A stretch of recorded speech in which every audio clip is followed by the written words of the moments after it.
नमस्कार, जय महाराष्ट्र मित्रांनो. आताच्या क्षणाचे सर्वात मोठी अपडेट. मुंबई निवडणूक सर्वे. राज उद्धव एकत्र, शिंदे भाजपा हद्दपार, सत्ता कुणाची, काय आहे सविस्तर अपडेट मित्रांनो, जाणून घेऊया. राज्यात महानगरपालिका निवडणुका जवळजवळ येत असताना आता ठाकरे बंधू राज ठाकरे आणि उद्धव ठाकरे ह्या एकत्र येण्याच्या हालचाली वाढलेल्या असताना राज्यातील आणि देशातील सर्वात महत्त्वाची महानगरपालिका म्हणजे मुंबई महापालिका.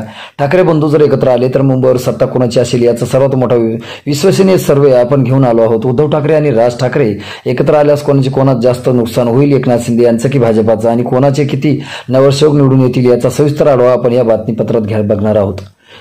अनेक वर्षापासून मुंबईवर ठाकरेंची सत्ता आहे. उद्धव ठाकरे यांनी ही सत्ता सांभाळली होती, मात्र आता त्याची ताकद कमी झालेली असताना दोन्ही बंधू जर एकत्र आले तर किती जागा जिंकतील व कोणाची सत्ता येईल तो सर्वे आपण सुरुवात करूया. मुंबई महापालिकेमध्ये एकूण 227 नगरसेवक आहेत. त्यामध्ये गेल्या वेळी मुंबई उद्धव ठाकरे यांच्या 84 जागा तसेच इतर पक्षांतून आलेल्या अशा 100च्या वरती जागा होत्या व सत्ता उद्धव ठाकरे यांची होती. त्यानंतर आता येणाऱ्या या महापालिका निवडणुका काही महिन्यातच होणार आहे. त्यामध्ये कोणाला किती जागा मिळणार आहे यामध्ये पहिला पक्ष आहे काँग्रेसला एकूण 21 ते 26 जागा मिळण्याचा अंदाज व्यक्त करण्यात आलेला आहे. त्यांच्या या राज्यातील पक्षाच्या स्थितीप्रमाणे या जागा अतिशय योग्य अशा दिसत आहे.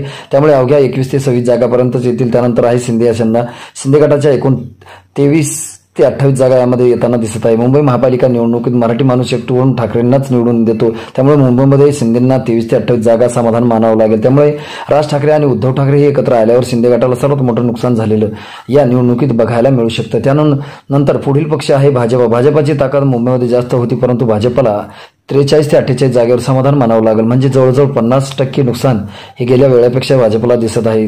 त्यामुळे भाजपचं मोठंच नुकसान दोन्ही ठाकरे एकत्र आल्यावर या मुंबई महापालिका निवडणुकीत दिसेल. त्यानंतर पुढील पक्ष आहे शरद पवार यांची मुंबई अगोदरपासून पक्षाची ताकद कमी आहे. त्यांनी यांच्या 1 ते 5 जागा या निवडणुकीत निवडून येतील असा अंदाज व्यक्त केलेला आहे. त्यानंतर आहे अजित पवार यांची राष्ट्रवादी. अजित पवार यांना 1 ते 7 जागेवरच समाधान मानावे लागेल. गेल्या वेळेपेक्षा त्यांनी 1 जागेची त्यांची वाढ होताना दिसत आहे. त्यानंतर पुढील पक्ष आहे राज ठाकरे यांचा महाराष्ट्र निर्माण सेना. 47 ते 53 जागा या मुंबई राज ठाकरे यांच्या दाखवत आहे. त्यामुळे 7 जागेवरून 50 जागेपर्यंत राज ठाकरे मजल मारू शकतात. त्यामुळे उद्धव ठाकरे यांच्या सोबत गेल्यास त्यांचा अधिक फायदा दिसतो. त्यानंतर पुढील पक्ष आहे शिवसेना.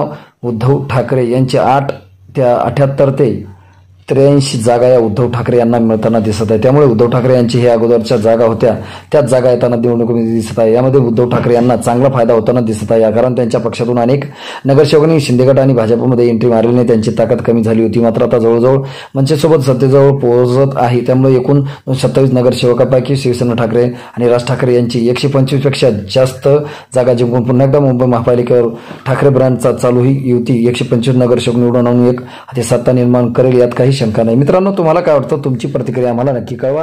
भेटूया पुढच्या व्हिडिओमध्ये. तुर्तास.